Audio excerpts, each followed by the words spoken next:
at kasama natin ang Diyos. Kasama rin dito na hikayatin ang bawat isa sa pananalangin at mabuting pag-iisip. Gusto ni Apostol Pablo sa mga taga-Filipos, ganun din sa mga taga-tagas, na tayo po ay laging nananalangin. Sabi mo sa tayo, pray always. Pray always. At tayo po ay mag-isip ng mga mabubuting bagay sa ating buhay, maging sa ating kapwa. Magpasalamat sa lahat ng bagay na kaloob ng Panginoon. Sapagat ang lahat po ito ay patunay ng kanyang kabutihan at pahayag ng kanyang pabor sa iyo at sa pamilya mo.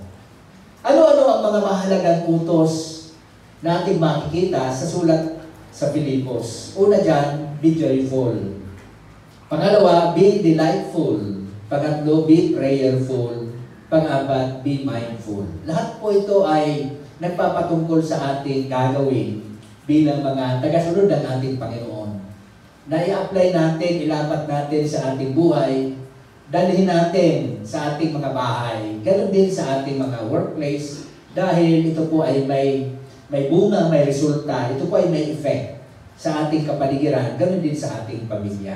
So, when I say joyful, ito yung gladness.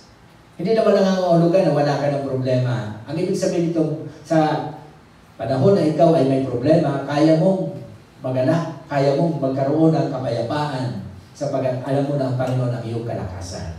Sa pansin, thank you, Lord. Thank you, Lord. Sa lahat ng bagay, kaya mo magsaya kahit negative, kahit positive, sapagat alam mo na all things work together for good for those who love God.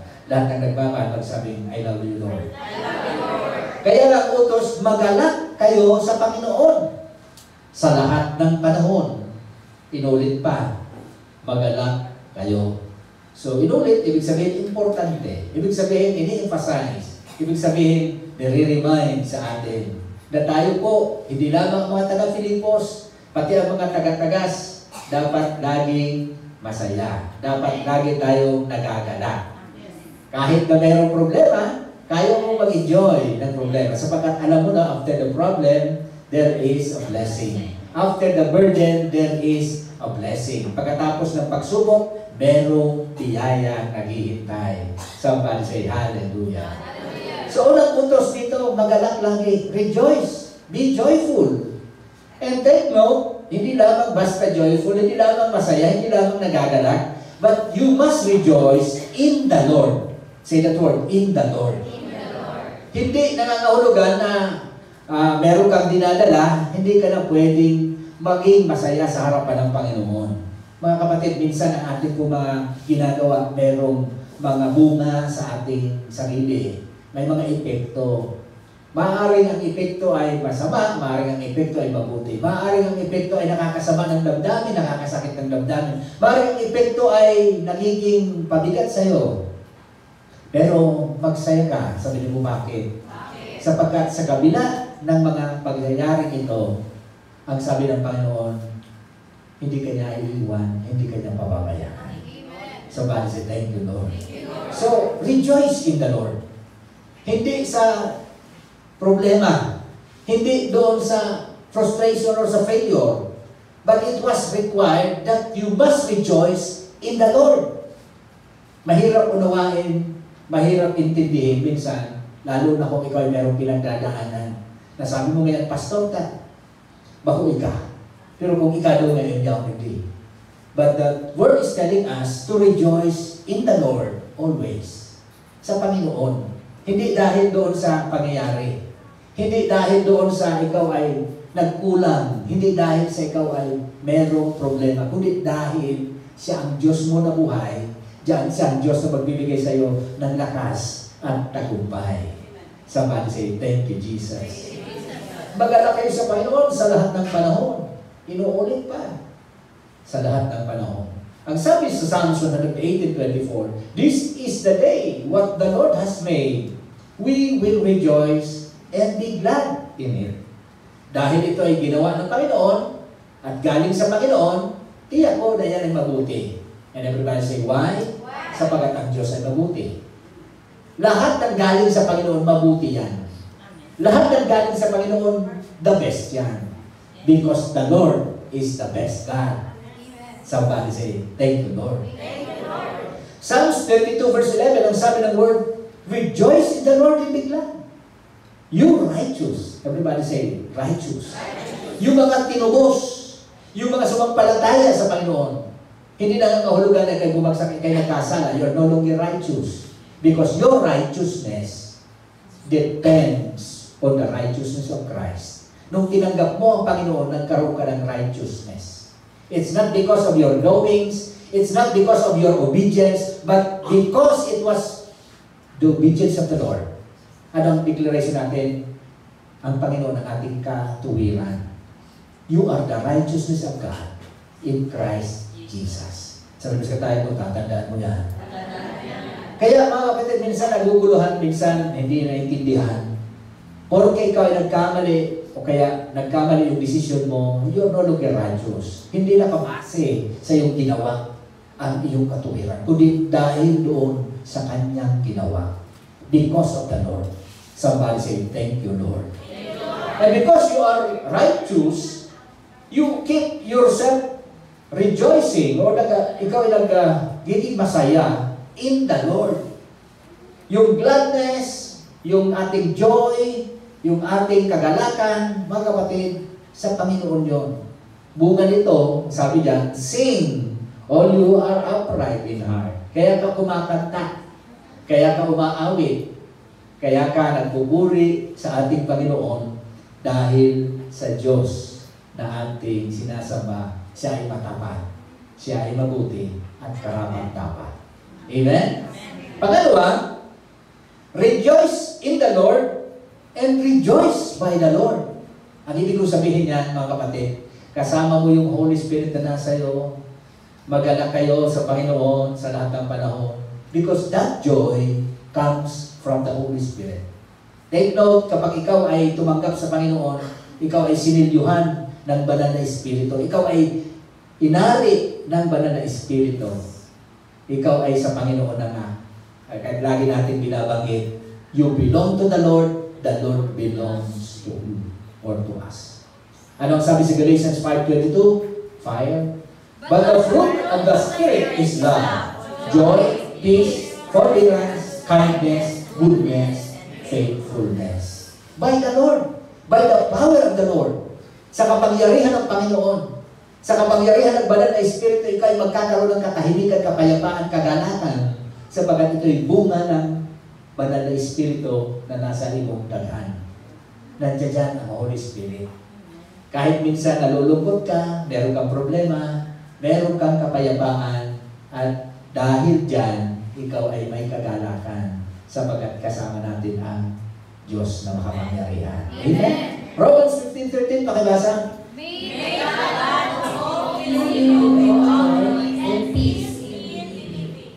So, it is the God of hope who will fill us with all joy. Sabi mo, all, lahat, di ba? Lahat ng galing na ito sa Panginoon magsisilbing kagalakan sa atin. At ang kapayapaan, kagalakan na yan ay galing sa Kanya, kaloob niya sa iyo. Somebody say, thank you, Lord. Thank you, Lord. And it is not only joy, but the peace, kapayapaan in believing. Sa iyong pananampalataya, sa iyong paniniwala, sa iyong pagtitiwala sa Panginoon, na umaasa ka na kahit may problema, kaya mo magsaya, meron kang kapayapaan sapagkat ang Panginoon ang iyong pag-asa. Psalm 16:11 ang sabi ng word, you make known to me the path of life.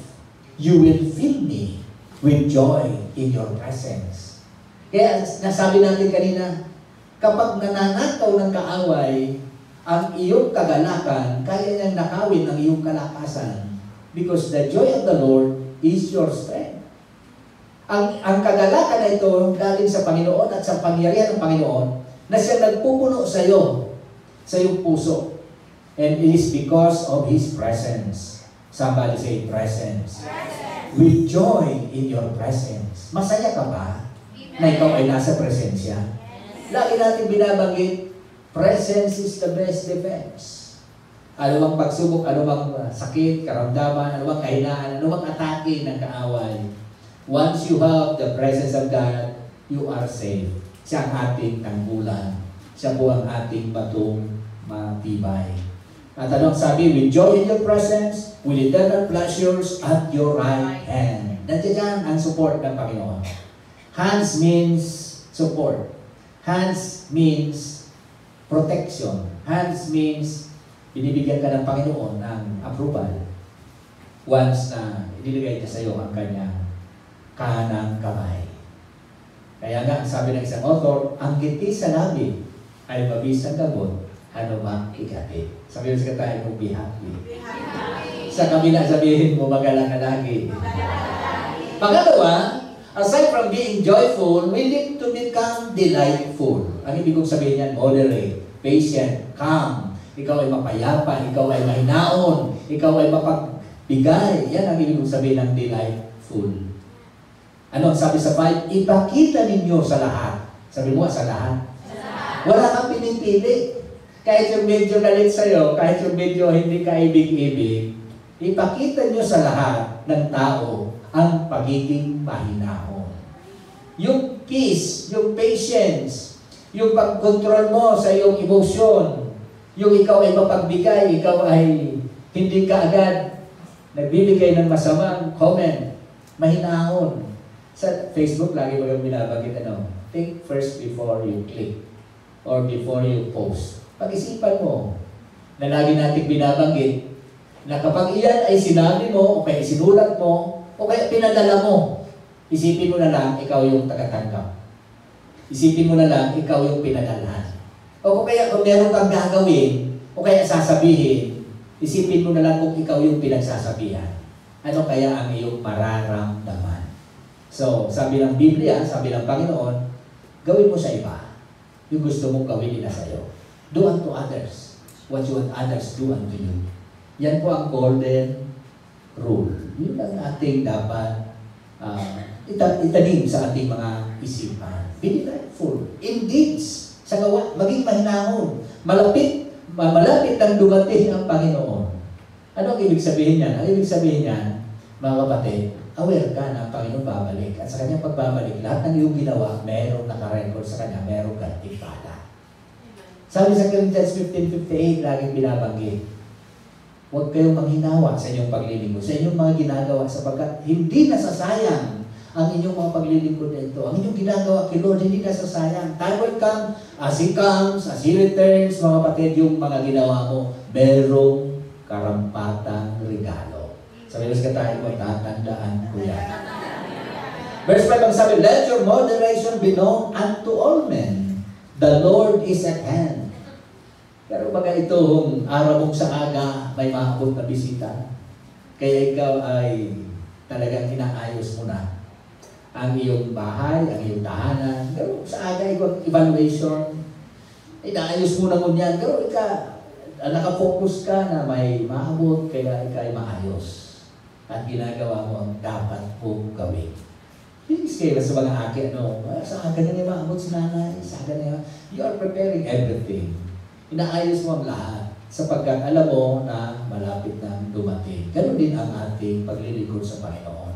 Be moderate, be patient, be calm, in deeds, sa gawa, pakita. Sabi nga sa 1 Peter chapter 3 verse 4, but let it be the hidden man of the heart, in that which is not corruptible, even the ornament of a meek and quiet spirit. Yung espiritu na mapayapa, yung espiritu na mapagbigay, yung espiritu na nagbibigay allowance.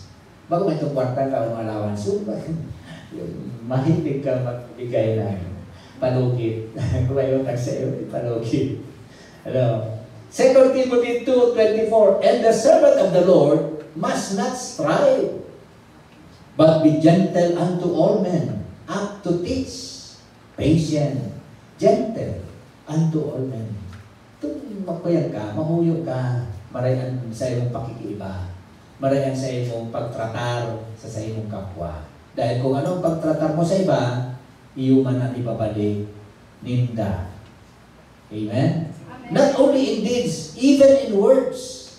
Sa gawa, sa salita, dapat we are moderate. Dapat tayo mapasensya.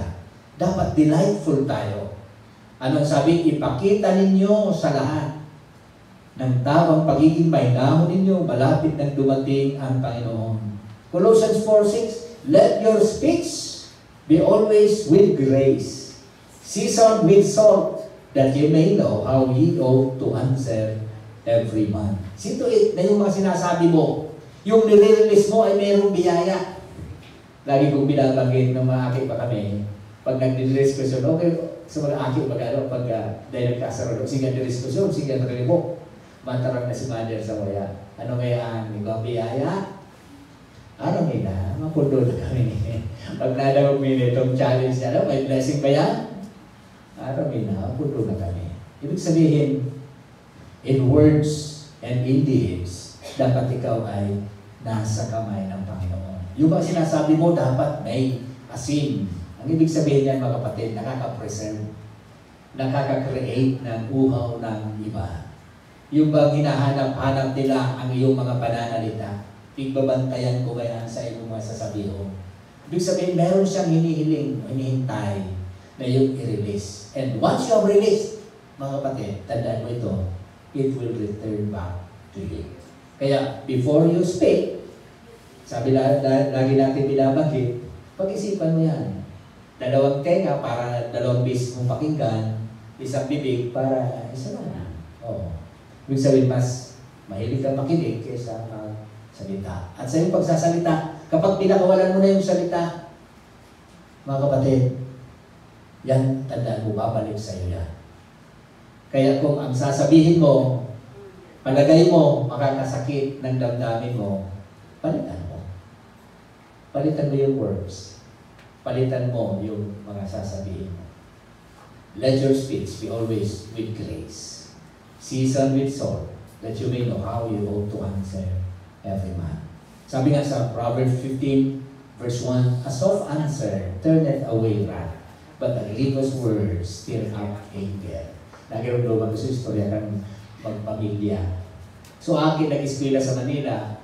So, pamilya niya nawalan sa probinsya. Nagsurat ang aki. Ang sabi ng aki, ito sa iyong pangay ko dapat masuplayan. Pinabasa naman sa matua. So, matua kan magbasa hanggot. Siguro may problema. So, pagkabasa, Nay, ma-exam kami sa angka. Magpadara kang kwarta. Takaipuhan po na. Sabi kanina, ano ba ang aking naghahagad sila? Garo pa. Napatibay. Inapon sumunso. Sumunso ang tinabasa. Sumunso, medyo tuninong. Sabi, Nay, ma-exam na po kami sa aga. Ay puhan niyo po ang kwarta. O pwede po, padarahan mo kami ng kwarta. Yan baga kaya ang naghahagad. Bago itong garo kami matibay. Dapat. At sa imong pagtaram, at sa imong bubutasan, may biyaya. Sabi diyan, a soft answer turneth away wrath. Ibaga, minsan, anggot na, pero kung sa imong pagpahayag medyo malumanay, talagang medyo okay man, mapaka-release mo, itong taong anggot, nagkakaiba ng katuninungan. Si Paira sabi niya naman sa balkon, ano ngayon, nagkagulpi na. Luay-luay sila ngayon pagbaba, tabaka ngayon mahulog ka. Tadaiman nga sa iba. Ay tanong sa rin kasuwaan, nadakop niya nag-aapon sa itaas. Sige, nadakop na rin nakuhaan, saro ng basket. Hinapot ni Pairas. Ano ngayon, nagkagulpi na. Luay-luay sila ngayon pagbaba, tabaka mahulog ka, tadaiman sa iba. So, answer, turn it away wrath. Luay-luay man nagbaba, so maghapon na ito. Tapos, nasupog siya. Tadai man sa ilang kota ni Pairas. Pero itong nagsakat ninyo, ano, hinundo ka lang sa niriya sa taas. Nakikik, mahulog. Nanggot siya parapon. Sabi niya naman sa kagsadiri. Kanang ngayon kagsadiri, kapag labi, mahulog ka nga ako hindi. Anak kami ako dyan, natitibanta ka. Koripas magasukag sa dili. May palas ito, mahapon doon siya. So, a soft answer turneth away wrath, but grievous words stir up anger. Ephesians 4:29. Let no corrupt communication proceed out of your mouth, but that which is good to the use of edifying. Dapat nakakapalakas yung ating mga salita, na sinasabi, nakakapagbigay ng encouragement sa iba.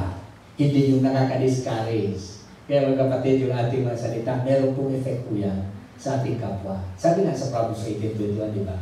Life and death are in the power of the tongue. Depende sa pagtaram. Depende sa taramo na ginamit mo. Dawa ang gutod ka kung sa pagtaramo, medyo maayos, dahil siyang epekto gayo. Daw bikagutan mo siya kung sa imong pagtaram, maayos, dahil niya kaya namati sa imong kaangkutan. Sabi nga ng isang author, ang taong mapagpakumbaba ay hinahabol ng biyaya. Say man, everybody say, thank you, Lord. Thank you, Lord. Pagkatlo, be prayerful. Yung ikaw ay nananalangin, ikaw ay nagsusupport, meron kang supplication. Ang prayer ay bahagi ng ating buhay. In fact, si Jesus, part of His life, early in the morning, umaalis siya, secluded ng lugar, nagpipray siya. Every morning nakikita siya ng mga disciples niya. At nang siya ay bumalik, ang sabi niya, Lord, please teach us how to pray. And then binigay ng Panginoon ang pattern. Binigay ng Panginoon yung Lord's Prayer. Sabi nga nila, hindi daw yun ang Lord's Prayer. Ang Lord's Prayer nandoon sa John 17. Yung binigay sa Matthew 6, yun yung pattern kung paano tayo hihingi sa ating Panginoon. Sabi dyan, be prayerful. Our Father which art in heaven, holy be your name. Your kingdom come, your will be done on earth as it is in heaven. Give us today our daily bread and forgive us our sins as we forgive those who trespass against us. And lead us not into temptation, but deliver us from evil. Yung prayer na yun ng Panginoon, makapangyarihan. Sapagkat yun po ay itinuro niya sa kanyang mga disciples na tayo dapat araw-araw nananalangin. Araw-araw bahagi ng iyong buhay, yung pagpapasalamat sa Panginoon. Yung paghingi natin ng proteksyon, ng bread, o lahat ng ating pangailangan, hinihingi natin sa kagurangan. Because prayer, say that word prayer, is a manifestation of our trust. Kapag ikaw ay nagpipray, nagpapakita ito na ikaw ay sumasampalataya, naniniwala sa Kanya. Kapag ikaw ay nananalangin sa Kanya, ibig sabihin siya ang priority mo at alam mo na kung wala siya, wala kang magagawa. Apart from me, you can do nothing. That's why itong prayer na ito sa buhay, dapat laging meron yan.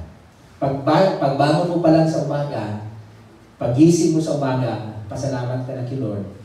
Bakit? Buhay ka pa.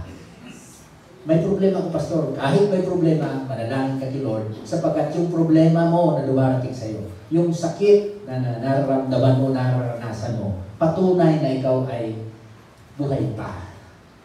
Kung ganda, dahil naman yung kulog. Dahil na problema pagkadana. Pasalamat ka dahil buhay ka pa. At tayo nagpapasalamat sapagkat ang Diyos ay ating kasama. Verse 6 ang sabi, huwag kayong mabalisa tungkol sa anumang bagay. Sa halip, hingin ninyo sa Diyos ang lahat ng inyong kailangan sa pamamagitan ng panalangin na may pasasalamat. So, be prayerful. By praying, you are trusting God. So, trust God. Magtiwala tayo. Kapag hindi ka na nag-pray, hindi ka na sa Kanya nagtitiwala. Tayo, kaya mo na.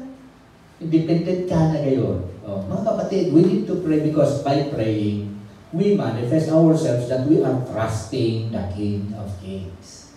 Ano sabi? Be careful for nothing, but in everything by prayer. So, prayer is the key. And supplication with thanksgiving. Let your requests be made known unto God. Nagpapakita yan na ikaw ay nagtitiwala. Kaya, huwag kang mabalisa. Be aware na mayroong mga problema talaga. May kahitan talaga. Pero mag-pray ka. Dahil ang pag-pray natin sa Kanya, nagpapatunay na tayo ay nagtitiwala. Sa Matthew 6:25, binanggit ng Panginoon, huwag kayong mabalisa tungkol sa inyong buhay. Mas mahalaga kayo kaysa mga ibon. Ngunit hanapin muna ninyo ang kaharian ng Diyos. Kaya huwag kayong mabalisa tungkol sa kinabukasan. Ang pino-point out dito ng Panginoon, yung kanyang mga alagad ay kinakailangan magtiwala sa Panginoon at unahin ang Panginoon. Seek first the kingdom of God Seek first the righteousness of God. Hindi niya uunahin yung material na bagay. Hindi siya mababalisa dahil sa mga material na bagay. Why? Because He has the King of Kings, the Lord of Lords, the provider, yung Jehovah Jireh na ating inaawit. At sa pamagitan ng ating pagtitiwala, sabihin nyo ano yun? Hindi ka mababalisa. Pero kung ikaw ay laging balisa, lagi kang tuliro, hindi mo na alam kung anong gagawin mo, yan po ay pahayag na hindi mo nakikita ang Panginoon, ang presensya ng Panginoon sa mga sitwasyon. Kaya ang sabi ni Jesus, huwag mabalisa tungkol sa inyong buhay. Sa mundo, mga kapatid, ang kinakabalisahan ng mga tao, mga mamadapit sa buhay. Sa kuya baga sa hierarchy of needs, yaon dyan so food, yaon dyan so water, shelter, clothing, lahat po ito binanggit ng isang philosopher. At in-order niya yon. Hierarchy nga ang tawag order, para hierarchy of human needs. Mga physiological needs. Pero sa Biblia, mga kapatid, ang pinauuna ng Panginoon, kaharian, katuwiran. In other words, you need to seek first God. Bago mo harapin yung mga other things tungkol sa buhay mo, harapin mo muna ang Panginoon. Hanapin mo siya. Kaya sa buhay, siya ang laging una. Sabi mo sa tayo mo, tatandaan mo yan. Kapag hindi ka na nagpipray, ibig sabihin hindi na siya ang iyong priority. Kapag hindi ka na nagbabasa, ibig sabihin hindi na siya ang iyong priority sa buhay. Pag hindi ka na nagsisimba, ibig sabihin, kaya mo na kasi, hindi ka na nagtitiwala sa Kanya. Sabi mo sa tayo mo, praise God, nakarating ka. Proverbs 3:5 and 6 says, trust in the Lord with all thine heart. Lean not unto thine own understanding. Huwag kang magtiwala sa sarili mong kaunawaan, sa sarili mong diskarte, sa sarili mong kakayahan. Magtiwala ka sa Kanya sapagkat siya may lalang ng langit at ng lupa. Amen? Awit 56, tuwing ako'y natatakot, ako'y titiwala sa'yo. Minsan takot ka, minsan nagugulumihanan ka. Natural yan, normal yan. Bakit? Kasi tao ka pa. Kasi buhay ka pa. Kaya, ano ang sabi ni Haring David? Tuwing ako'y natatakot, ako'y nagtitiwala sa iyo. Nawawala yung kanyang kaba, nawawala yung kanyang takot kapag kinikilala niya na ang Panginoon ang kalakasan niya. 1 Peter 5:7, pakibasa.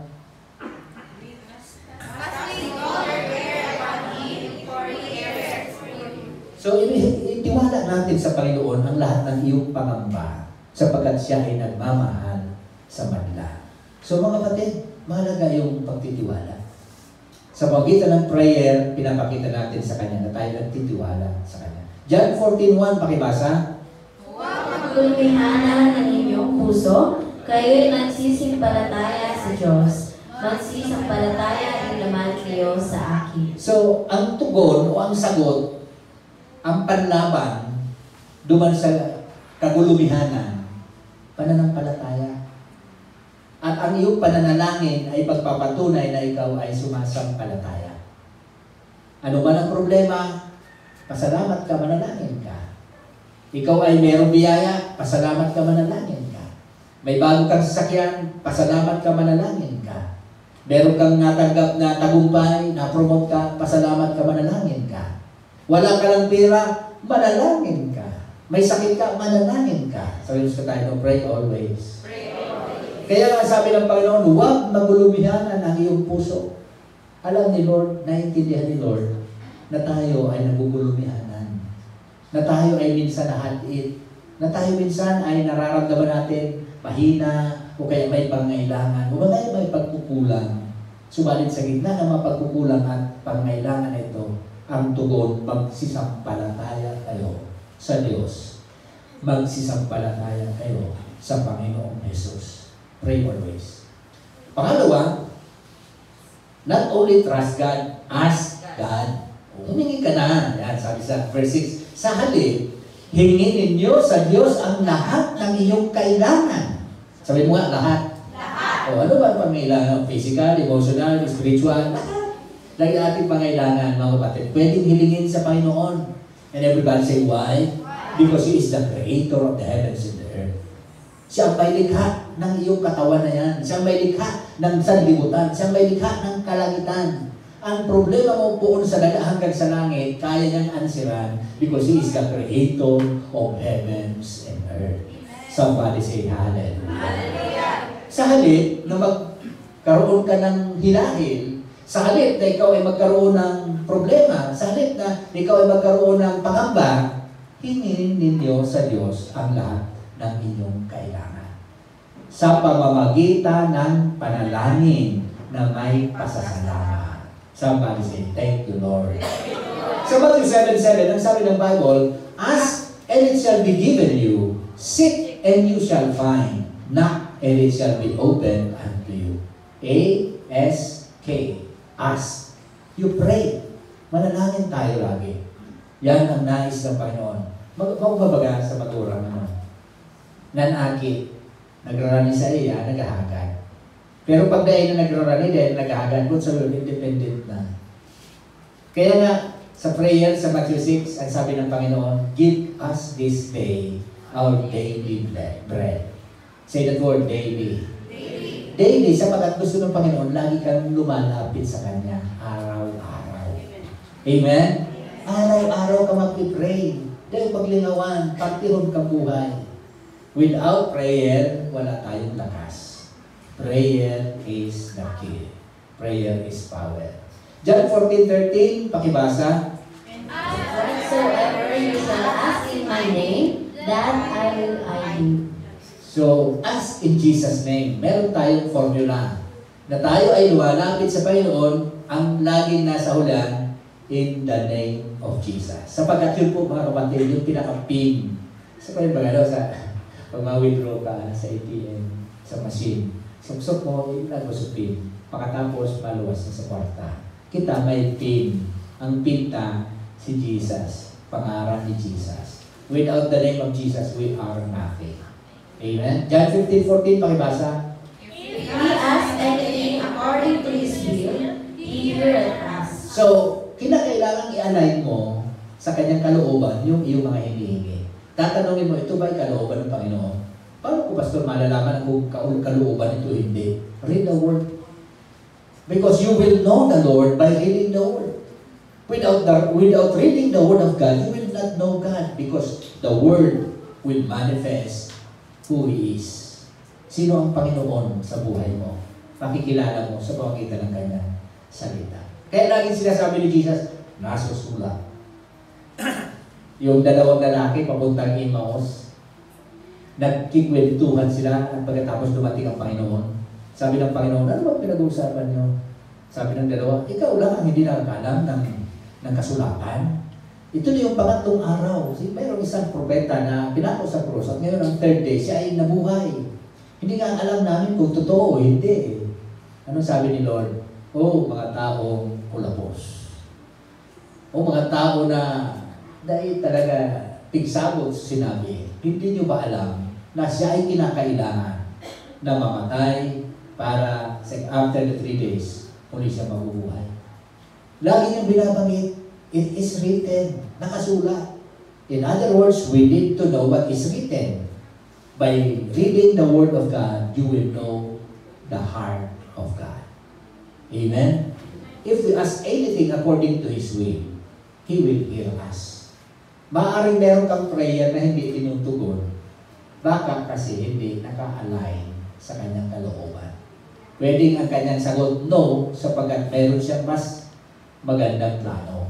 Meron siyang mas magandang ibibigay sa iyo. Letter C, thank God. Pasalamatan ng Panginoon. Sa halip, hingin ninyo sa Diyos ang lahat ng inyong kailangan sa pamamagitan ng panalangin na may pasasalamat. So, dapat meron tayong lagi na pasasalamat kay Lord. Enter His gates with thanksgiving in your heart. Enter His courts with praise. So, pagpasok mo pa lang, nagpapasalamat ka na. Masipag nga ako tumapasalamat sa Diyos. Tama, pero lumagpas na sa harong kung pasalamat ka na. Meron ka ng dalang pasasalamat sa Panginoon. Lahat ng panahon, kaya kang magpasalamat. In everything, give thanks, for this is the will of God. Ano ang sabi sa 7? At ang kapayapaan ng Diyos na hindi kayang maunawaan ng tao ang siyang mag-iingat sa inyong puso at pag-iisip dahil sa inyong pakikipag-isa kay Kristo. Psalms 107 says, "Oh, give thanks unto the Lord, for He is good, for His mercy endures forever." So ang Diyos ay mabuti. At dahil siya ay mabuti, dapat ikaw ay ginagaya mo siya na maging mabuti. Kaya ikaw nagpapasalamat sa Kanya sapagkat siya ay laging kasama natin araw-araw. Hebrews 13:15, pakibasa. My king, therefore, let us offer the sacrifice of praise to God continually, giving thanks to His name. So, sa iyong sacrifice of praise, meron din thanksgiving, meron pasasalamat. Bakit sacrifice of praise? Ito yung time na habo mo magpuri, pero nagpupuri ka. Habo mo magsimba, pero nagsisimba ka. Habo mo mag-pray, pero nagpipray ka. Why? Because you are sacrificing. Nagsasacrifice ka. Tawag natin dyan, sacrifice of praise. Hindi lang yung pinantahan mo ang Panginoon, na-overcome mo yung katamaran, na-overcome natin yung kahinaan. Sa pamagitan nito, tayo ay gumagawa ng mabuting bagay sa kanyang harapan. Magpasalamat tayo. Ito, 1 Thessalonians 5:18, pakibasa. In everything give thanks, for this is the will of God in Christ Jesus concerning you. It takes an attitude to become grateful. Mga kapatid, kapag ikaw ay mahilig magpasalamat, kahit maliit na bagay, maganda yan. Kalooban niya ng Panginoon. Kahit mahirap, nagpapasalamat ka, maganda yan. Kalooban niya ng Panginoon. Pastor, na-aksidente na nga ano mapasalamat pa? Na-aksidente ka, pasalamatan mo dahil ang Panginoon ang tagapagligtas mo. Amen? Namatayan na nga kayo, mapasalamat pa. Pasalamatan mo sapagkat meron kang Diyos na pwedeng magbuhay, pwedeng magpagaling, pwedeng mag-supply. Pasalamatan mo not because of anything but because of who He is. Somebody say hallelujah. Hallelujah. Sabi nga ni Pastor Motor, panalangin ang hinina ng isang mananampalataya. Ikaw ay sumasampalataya? Amen. Manalangin ka lagi. Thus, number 4, be mindful. Conscious ka, attentive ka kung ano ang mga bagay-bagay. Be mindful of godly things. Verse 8, pakibasa.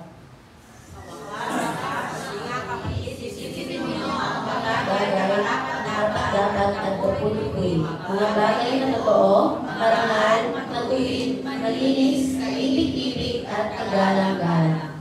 So ito yung itatanim sa isip. Ito yung pag-iisipan.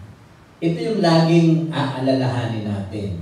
Mga bagay na karapat-dapat, kapuri-puri, totoo, marangal, matuwid, malinis, kaibig-ibig at kagalang-galang. Think about these things. Ito ang sa imong pagbulay-bulayan. Bago itong mga maraot na ginibo sa imo, bago itong mga tataramo na nadalog mo ng kapung magayon sa panahon mo. Ang i-meditate mo, itong mga totoo, mga kagalang-galang, mga maray na bagay. Ikaw bagang panahon na problema ka. Pagkatapos, abit para isip mo ba kung sa problema, kundi itong mga nakaaging magagayang na bagay. Nag-change ka sa imong emotion, nag-change ka sa imong environment. Bakit? Sapagkat yung mga magandang bagay na iniisip mo na ginawa ng Panginoon sa buhay mo, yun ang nagbibigay siya ng apoy upang ikaw yung magpatuloy. Kaya mga kapatid, huwag kalimutan yung mga bagay na ginawa siya ng Panginoon. Yung mga personal encounter mo with God. Kung ikaw ngayon may pinagdadaanan, isipin mo na lang yung ginawa siya ng pagliligtas, pagpapatawad. Kaya nga sabi sa Psalm 119, I will meditate in thy precepts and have respect unto thy ways. Pag may pag-iisipan niya, alin, yung kanyang kautusan, yung kanyang salita, yung kanyang biyaya, yun ang ilalagay sa ating isipan. Joshua 1:8, pakibasa. This book of the law shall not depart out of thy mouth, but thou shalt meditate therein day and night. Bubulay-bulayin natin, araw at gabi. Minsan dahil ka makaturo, kasi ang parang isip ka minsan, so mga problema. Ako ang pingigibukuhan pag kaya ko lang ituro ng alas 2, papatugtog na ako. Buong simba hanggang sa maubos, kung pera preaching siya, hanggang sa atsyan. Mangiturog ka na. Namiski sa imong pagiturogan, ang naladagog mo, simbahan. So, natataramon ka orang na. Minsan sa pangiturogan, pag ano, may bigbog, may nagbukod sa imo, tapos dahil ka na nakadalagan, dahil ka nakahamos lang ka na kayo. And then suddenly naisip mo, in the name of Jesus. Tapos naka-release, narinig ka. It is because, miski turog ka, nagiging mo ito dahil iyon ito ang kapangyarihan ng kaluran na. Conscious or unconscious, nakatanong sa imo, ang pangalan ni Jesus, makapangyarihan. Kaya, yung mga bagay na iyong iniisip, yung mga bagay na iyong nilalagay dyan, yung mga bagay na iyong binabasa, at lahat ng tinatanim mo sa iyong puso at isipan, mga kapatid, meron po siyang bunga sa atin. Romans 12:2 ang sabi, and be not conformed to this world, but be transformed by the renewing of your mind. Say that word, mind. Kasi sa mind nagsisimula. The battle starts in your mind. Kung sa isip mo daog ka na, sa luwas daog ka na talaga. Pero kung sa isip mo, pinag-pray mo, talagang pinaghandaan mo, itiniwala mo sa kanurangan, sa isip pa sa nagana ka na. Ano ang linag mo sa laog, iyon, maluwas sa luwas. Kaya nga ko magkakasabi, be careful of your thoughts because it will become your words. Be careful of your words because it will become your action. Be careful of your action because it will become your habit. Be careful of your habits because it will become your character. Be careful of your character because it will become your destiny. In other words, may kapangyarihan sa itong kaisipan, pag-iisip. Everything starts in the mind. Nagpupuno sa isip. Miski yan mga mahapon, bago yan naghapon, pag-isipan na. Minsan yan mga nagigibo ng krimen, bago niya ang gibo ng krimen, nag-iisipan na. Pigaplanuhan niya. Dahil man ang tulos tulos nagdalaga, pigplanuhan niya, pigiling niya ko sa mahagi. Doon niya sa kuya may nabot niya. Doon niya masulog, gibo nga pagpuntanin. Everything starts in the mind. What we allow ourselves to think about influences, how we speak, how we act, and ultimately who we become. It is a powerful reminder to guard our minds and our hearts. Kaya ito patunay, bantayan mo ang isip mo. Dahil later on, sumapig isip mo, itataram mo. Later on, sumapig tataram mo, ikibuhod mo na. So it all starts from your mind. Yung magano, pag sinabi mo na, panindugan mo na. Kasi sabi mo na, panindugan mo na. Miski medyo supok-supok ka, dapat tayuan mo na ta. Kuya, nasabi mo na pa yan. Sabi mo ni Jesus, out of the abundance of the heart, the mouth speaks. Halis sa imong puso, kung ano yaon dyan, ano dyan ang nakatambak, ano dyan ang nakatago, maluwas sa puso. Later on sa iyong sinasabi, gigibuhon mo, it will become your action. At yung action mo, it will become your habit. And then your habit will become your character. And then your character will bring you to your destiny. So, itong mga bagay na ito, pag-isipan, godly things. Pangalawa, let there be godly teachings. Say the word teachings. Anong sabi sa night? Isagawa ninyo ang lahat ng mga bagay na inyong natutunan. Meron ka bang natututunan kapag ikaw nagbabasa ng kanyang salita? O kayo nakikinig ka ng sermon, o kaya nag-aaral ka, meron ka bang natutunan? Anong sabi dito? Isagawa. Mga bagay na natutunan, mga bagay na tinanggap, mga bagay na narinig, mga bagay na nakita. At ang Diyos ng kapayapaan sa inyo. Sabi sa Proverbs chapter 4 verse 1 and 2, pakibasa. Sa aral ng Ama at magpakundaba upang magkaroon ng pangunawa sapagkat mabuting turo ang aking ibinibigay sa inyo. Dito makikita mo, makinig. Everybody say, listen. Sapagkat sa iyong pakikinig, once na ito ay na-absorb mo, it will become part of your knowledge. Wisdom. In-apply mo na siya, naging wisdom. Kaya nasabi, makinig kayo. So, mga godly teachings, mga advice, pieces of advice given by parents, kinakailangan pakinggan po natin yon. Sa Old Testament, mga kapatid, noong mga panahon, wala pa naman ang mga nag-aaral talaga na nakagraduate. Ang ginagawa nila, tinuturo nila by mouth yung Word of God.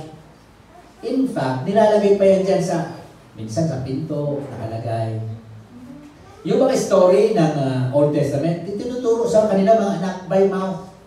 Kaya yung mga narinig na yon, nakabot kay Moses at sinulat ni Moses. Of course, with the help of the Holy Spirit. Na yung kasulatan ay kanyang sinulat itong 5 books na ito. Ang kreasyon, narinig yan ni Moses sa mga kwento sa kanya.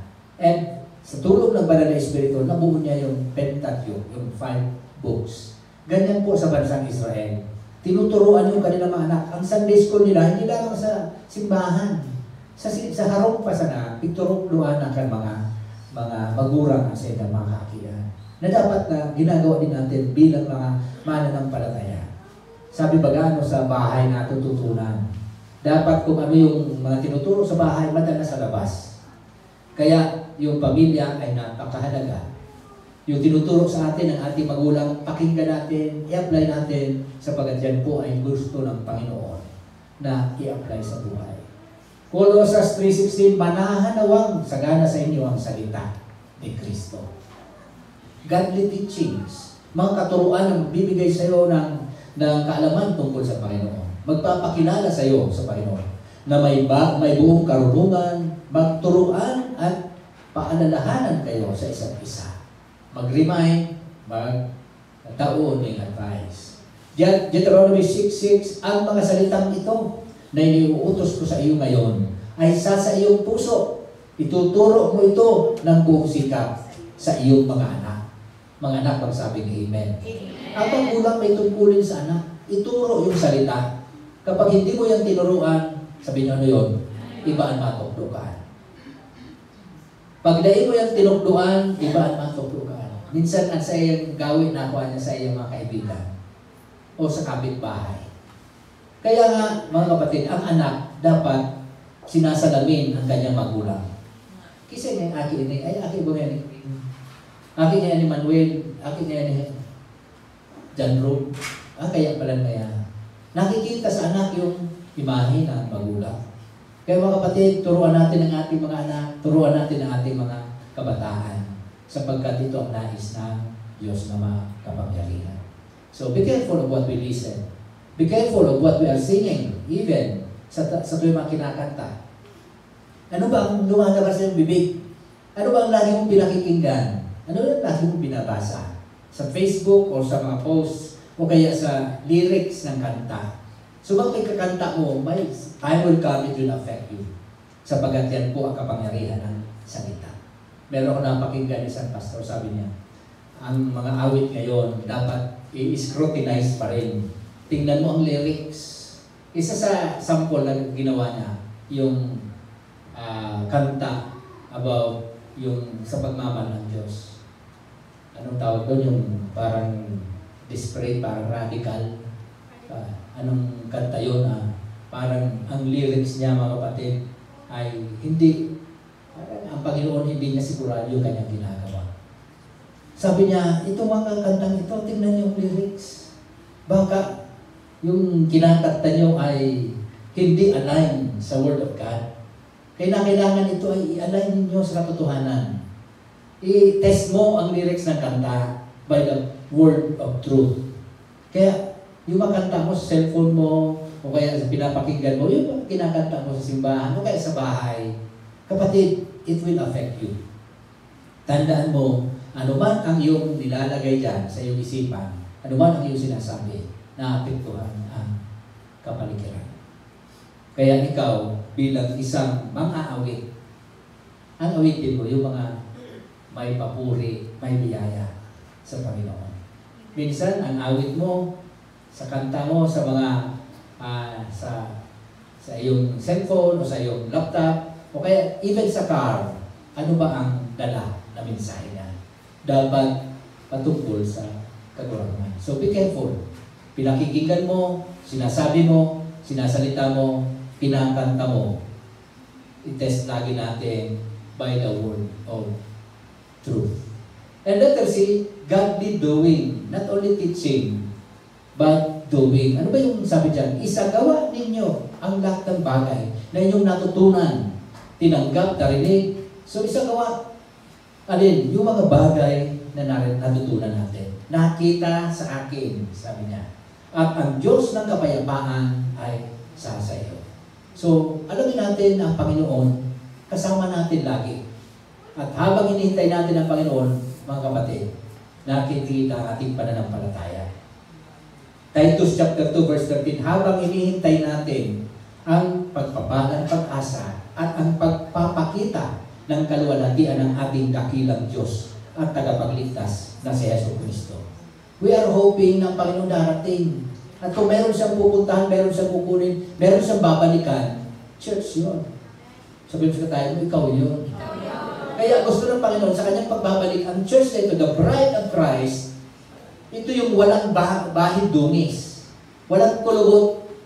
Perfect. Bakit? Siya ang gagawa para ito ay maayos. He is the bridegroom. We are the bride. And being the bridegroom, He grooms the bride. Siya maglalagay sa iyo ng maayos na puwet sa iyong postura, sa iyong sa iyong palamuti, siya maglalagay. Sabi niya, habang hinihintay natin. Thessalonians 5:6, pakibasa. Kaya kung huwag tayo matulog na gaya ng iba, hindi tayo magbantay at maging mahinahan. Sa iyong paghihintay, ikaw ay nagbabantay. At sa iyong pagbabantay, ikaw ay mahinahon.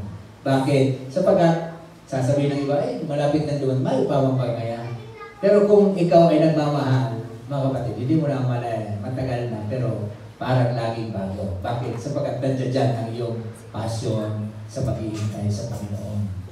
Sabi sa Hebrews 9:28, pakibasa. Sa dalawang pagkakataon ay magpapakita siya sa mga naghihintay sa Kanya, hindi na dahil sa kasalanan, kundi para sa kaligtasan.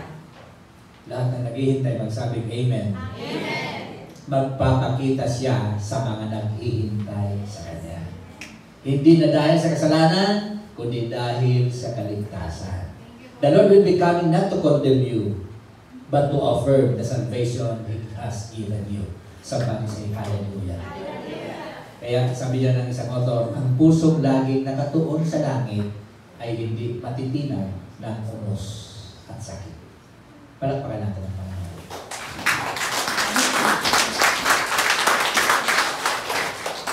Dakilang salamat po sapagkat ikaw ang nagbibigay sa amin ng mga katuruan na dapat namin i-apply sa aming buhay. Pagpalain mo po ang mga salita na aming napakinggan ngayon sa pangalan ni Jesus. Amen.